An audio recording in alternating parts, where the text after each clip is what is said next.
Hello there, just got this bladeless neck fan. The brand is Grarg, G-R-A-R-G, and I have to show you what this fan does. I have me one and I had to get this one for my husband because in this Texas heat, it is needed and it is helpful.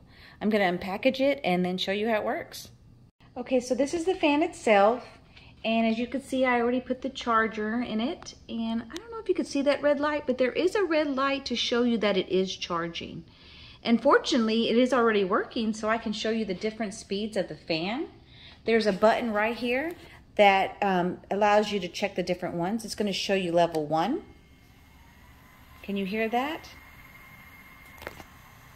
Very light, but it's a little breeze. Let's go to level 2. And it'll show you the different levels right here on the side, the different numbers. 2, a little louder. 3, 4, and 5. Feels really good. Definitely helpful in this Texas weather. Hope this video was helpful, and if it was, please give me a thumbs up.